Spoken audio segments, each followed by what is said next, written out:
突然ですが問題です。デバッファーはアタッカーになれるのか？自分でデバッファーつってんだろ。はい、残念。正解はなれる。なりたい自分になろうシリーズ。急に意味不明なシリーズやめて。普段実況してる FPS ゲームが絶賛虚無期間に突入しているので、最近はいろんなゲームで遊んでいます。その中の一つがこちら、崩壊スターレイル。案件動画じゃないので、詳しい概要は置いといて。最近そんなんばっかりだな。今回はこの最近実装された新キャラ、相手にデバフを振りまく銀狼ちゃんで、スーパーキャリー戦法を実践してみたいと思います。スーパーキャリー戦法？このゲームは4人のキャラクターでパーティーを組んで戦うゲームです。重要なのは4人の役割のバランス。よく採用されるのはアタッカーに、ヒーラー、バッファーの攻撃重視構成や、タンク、ヒーラー、バッファー、アタッカーの安定構成。他にはアタッカー1人を軸に、バッファーを2名、もしくはバフとデバフを1名ずつ採用して、ヒーラーを添えた、キャリー構成というのもメジャーですね。要はバランスよくパーティーを組んで、各パーティーごとに目的をしっかりと持たせるのが大事なゲームだと。まさしくその通り、今回実装された銀狼は虚無の運命という、デバフ役として実装されたのですが、何やら貫突しても弱いと言っている人がいるらしい。ということで、銀狼ちゃんを見た目で激推ししている私が、責任を持って銀狼の真の力を探索していく動画です。真の力も何も、相手を弱体化させるキャラなんだよな。相手の防御力を下げたり、弱点を書き加えたりして、味方のアタッカーをサポートするのが本来の役目です。なるほどな。そして今回のパーティーがこの4人か。どの子もなかなか可愛い見た目をしているが、まあこういうソシャゲはそんな見た目でそんな火力出るのかよ。とかいうキャラがゴロゴロいるのが基本だからな。今の重点を持っていたキャラがアタッカー。つまり今回サポートされるキャリーだな。崩壊サードをプレイしている人は500万回見た顔らしいですが、ブローニャさんは調和の運命をたどるキャラなのでバッファーです。ちなみにお気づきの方もいらっしゃるかもしれませんが、銀狼もブローニャらしいです。どういうことなの？崩壊シリーズ初プレイなのでよくわからんけど顔が一緒。多分セイバーがオってやつ。それはそれで違うと思うけど、なるほどな。じゃあ今回はこのブローニャがお二人でサポートするのか。となると残りは2名となるが、こちらの妖艶なキツネお姉さんは違うよな。この公式のサムネなのに枕カバーみたいな人は、デイウンというキャラクターですね。案件じゃないと思って言いたい放題だな。ちなみに調和の運命を歩む、バッファーキャラクターです。なるほどなるほど。はぁ、おい待て、最後のお嬢さんはその見た目と優秀さ、性格と声、そして財力から、あまたの人気を博しているアスターちゃんですね。いやそんな紹介はどうでもいいんだ。そいつの歩む運命は何なんだ？もちろん調和ですけど。バッファーやないかい。こいつら全員サポート役やないかい。いや、待てよそれどころじゃないぞ。さっきの構成例だと、すべてに入っていたヒーラー。ヒーラーは誰が兼任できるんだ？バッファーとデバッファーにできるわけないじゃん。終わってんな。あ、でも銀狼ガチャをスルーしようとしてる人が多い理由に、次のガチャで、ヒーラーなのにバフできるやつが来るらしくて。今はそれどころじゃない。つまりこのパーティーの構成は現在進行形で終わってるってことだ。まさかカーニバル。そんな祭りは存在しない。いやこれどうすんの？最初から言ってるじゃないですか。銀狼でスーパーキャリーする動画だって。スーパーキャリーってのは、タンクもヒーラーも切って、たった一人のアタッカーでやられる前にある、そういう超攻撃特化パーティーなんですから。だからそのアタッカーがいないって話な。銀狼がアタッカーですけど。は？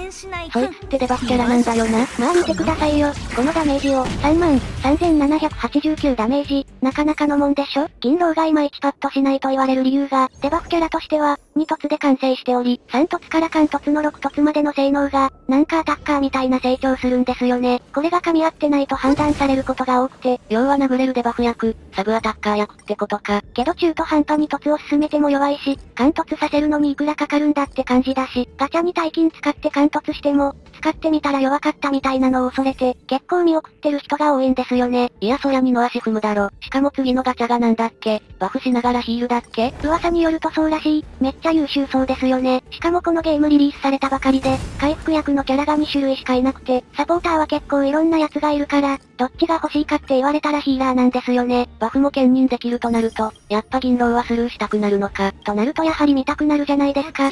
最強の銀狼が、最強のデバッファー。ということでまずは最初の中ボスです。このゲームモードは模擬宇宙第6世界の難易度3。多くのプレイヤーがレベル80で挑戦しているコンテンツの一つ。道中の敵を倒したり、イベントをこなしたりして、パワーアップバフである祝福や秘物と呼ばれるアーティファクトを集めて、ダンジョンを進めていくハクスラ要素のあるコンテンツです。中ボスとなるとそこそこ強いのな。今回は祝福のバフを壊滅と呼ばれる運命に寄せており、これは自分の HP が減れば減るほど火力が出る、通称火事馬力系のバフツリーです。ヒーラーもいないのに、よくそんな危ないものを。このバフの組み合わせ次第でめちゃくちゃヤバい構成が楽しめるのも、その模擬宇宙コンテンツの醍醐味の一つなんですよね。ターン制コマンド RPG なので、変身みたいに相手の攻撃を避けるとかできないので、必ず相手の攻撃を被弾する手前、ヒーラーは基本的に構築に必須というわけ。スーパーキャリー以外ならね。13万ダメージはははははは、これこそ、スターレール動画でも屈指の役に立たないシリーズ、貫突銀狼の真の強さだ。いくら使ったんだよ。中ボスをほぼ一撃で突き飛ばすこの威力。HP バーがミリしか残ってない。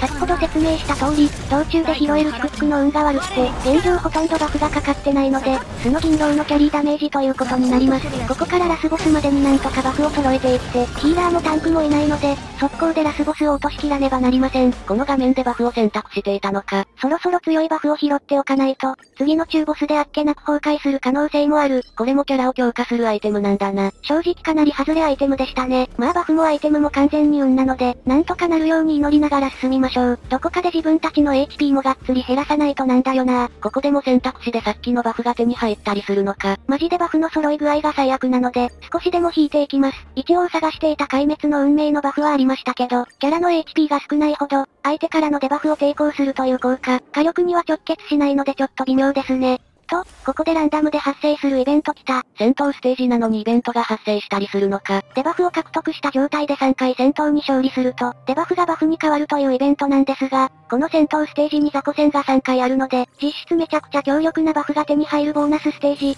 なんですが、狙ってた火力アップのバフアイテムがなかったと。HP が減っていたら防御力アップを仕方なく取りました。ここから3回の雑魚戦闘はデバフを背負っての戦闘になりますが、まあ正直なんら問題にはならないでしょう。改めてパーティーのコンセプトを説明されてから見ると、確かに銀狼がめちゃくちゃ敵を倒してるな。中ボスまでの間に、銀狼の性能や突効果についておさらい。銀狼は無突状態では単純なデバッファー、スキルにより相手に弱点属性を増やし、必殺技や、その他何らかの方法でダメージを与えていくと相手に防御力ダウン状態などを付与できるのが強みです。このゲームは計算式の都合上、単純に同数値の攻撃バフと相手に対する防御デバフだと、防御デバフの方が大きな効果を出すという性質があります。さらに相手の弱点属性をいじれるというのは、現状唯一無二の性能であり、その他のデバフキャラにはない、銀狼の強みの一つとなります。弱点属性ってそんなに大事なの？正直無視してもゴリ押せるコンテンツが多いです。特にゼーレというキャラを使っている人にとっては、弱点何それ美味しいの？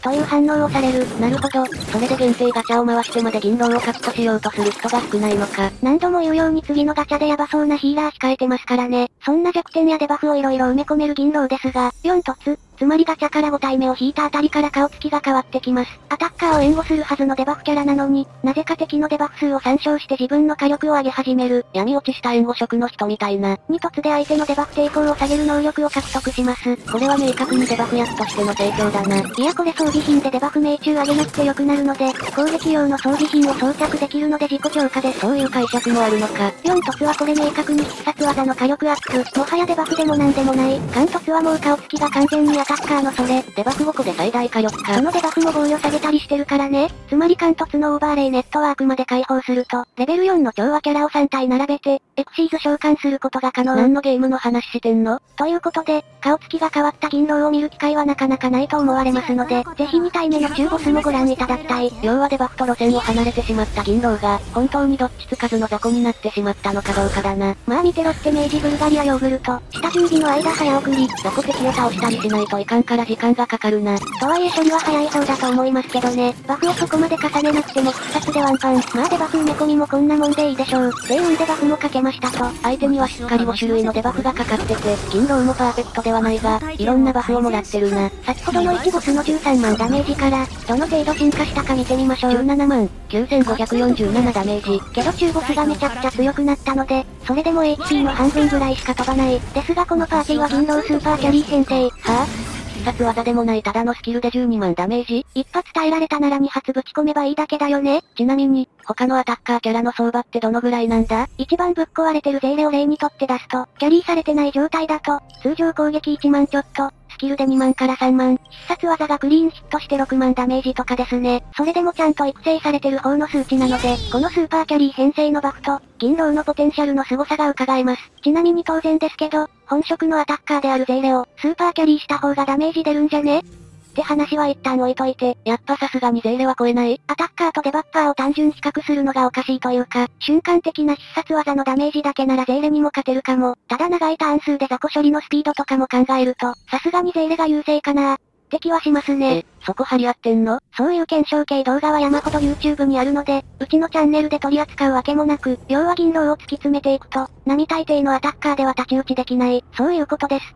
って、ここで神イベント来ました。画面見てなかったわ。すべての味方が残り HP の 80% を失う。そんなので喜んでるのお前だけだぞ。ずっと敵があっさり死んでるせいで、火事馬力が発動しなくて困ってたんですよ。よくこれで攻略しようとか思えるよな。モンハンとか原神と違って、操作が上手ければ敵の攻撃を回避できるゲームでもないのに、ターン制コマンドバトルだから必ず相手の攻撃は食らうんだろ。だからヒーラーが必須だって話だったじゃん。一応火事馬力系のバフには、死にかけだとバリアを張ったり、少しだけ HP を回復したりするバフもあるので、というか、火力アップのバフよりそっち系の方が多い。そういうバフをうまく組み合わせて、とんでもない遊びを生み出すのが、この模擬宇宙というコンテンツの最大の楽しみ方。クリアするだけならある程度バフの知識がついた時点で簡単なので、あり得たかもしれない、ありえない宇宙を疑似体験するのが、きっとこの宇宙の管理者たるヘルタを楽しませてあげる最大のポイントです。当チャンネルはヘルタの好奇心を、最大限満たす動画を作成しています。ヘルタの USK スターレール動画へようこそ。最近追加されたイベントシナリオでも、銀狼とヘルタはのっぴきならない関係だったので、おもちゃにされても致し方なしたかし。さて、最後の休憩エリアでバフの強化もしましたし、いよいよ次がこの模擬宇宙のラスボス戦です。完璧で究極のアイドルと化した銀狼ちゃん、オンステージと行きましょう。相手のレベルは81か、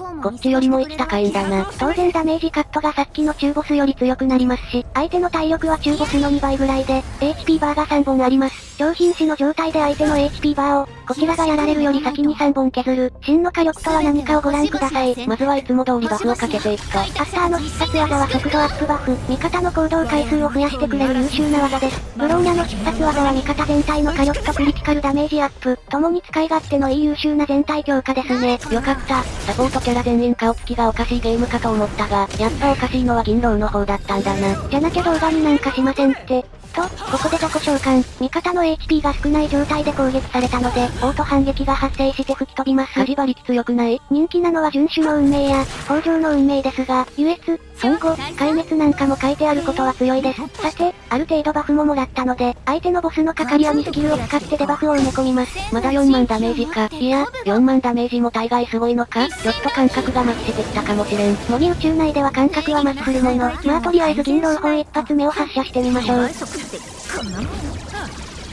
23万ダメージ、勢い余って HP バーが消し飛んでフェーズ2です。あれ、なんか見覚えのある女性が相手側に。この宇宙には70億のブローニャがいるとされてますから、ちなみにさっきから殴ってるボス、カカリアはブローニャのお母さん。家族の修羅場か何かか？とにもかくにも早く相手のブローニャをなんとかしないと、ブローニャはスキルで味方の行動順を早めることができるので、それをされると相手のカカリアが好き勝手暴れまくる。お前の銀狼もやってるよね。行動順番いじって9万ダメージ出してるよね。おっと、さらに2体も雑魚召喚が追加。ですがご安心を、オート反撃で吹き飛ばしておきます。あの氷の彫像が不憫すぎる。けどオート反撃は1回の戦闘で2回まで、もう出ないんだよね。っておい、次は私のターンだったのに勝手に動くな。よく見たらお前の娘ティアラメンツのコスプレしやがって、こっちのターンやなんだと思ってるんだ。2022年度遊戯王に聞かせたい言葉大賞。っていうかなんかヤバそうな大技構えてないか？まああれを食らったとしたら、まず間違いなく死ぬ。バリアもないこんな世の中じゃ。おいとにかくブローニャをいち早く倒して、その上でカカリアもなんとかしないと。スキルダメージは控えめな2万ダメージだったが、弱ってたブローニャはなんとか倒せたか。さて今度はこっちの番よ。ブローニャで行動したばかりの銀狼を動かします。ティアラメンツさん。さらに必殺技のチャージが溜まったので、攻撃力アップのバフも乗せ。エルレイのかな？トラックカード発動。ティアラメンツスクリーン。もう遊戯王やってこいよ。行くぜティアラメンツ銀狼。奴が大技を使う前にぶっ飛ばせ。果たして倒しきれるのか。やったーぜー。記録更新、26万ダメージ。しかしここで問題が発生。次銀狼が動いた後は、3連続でカカリアのターンになってしまう。まあでもできることももうないし。何かの間違いでスキルで死なないかな？なんでお前は死んでないんだ？いやー、壊滅の祝福強いっすね。運よく狙われてるのが銀狼以外で命拾いしてる。しかしやはり銀狼以外では大したダメージが出ないな。しかもこの後またカカリアが3ターン動く。さすがに全体攻撃で死んじゃうかも。アップね。だからなんで言ってるんだよ。道中外れ扱いしてた、瀕死状態で耐久アップ系の祝福が、未だかつてないレベルで仕事してる。だが相手の HP は9割残っているが、また大技の構え、次の銀狼のターンで倒しきれなければさすがに負けか。ここに来てさらなるダメージを要求されるとは、ですがそれでこそアタッカーの運命を歩む者の宿命。デバッパーです。見せてやりましょう。この宇宙で渾身で最大の攻撃、今です。すべてのパワーを銀狼に。いいですとも。この低運の必殺技により、銀狼の攻撃力アップ、必殺スゲージアップ、アスターの地区エネゲージ、マックスの5段階、続々とバフが集まってくるな。ここで慌てて必殺は打たず、まずはデバフを埋め込むためにスキルで攻撃。デバフの量はこれで4種類、最大火力の5種類には届かないか。そしてティアラメンツブローニャのスキル発動、金銅に最高動を付与しつつ、次の1回の攻撃力を大幅アップ。いけー。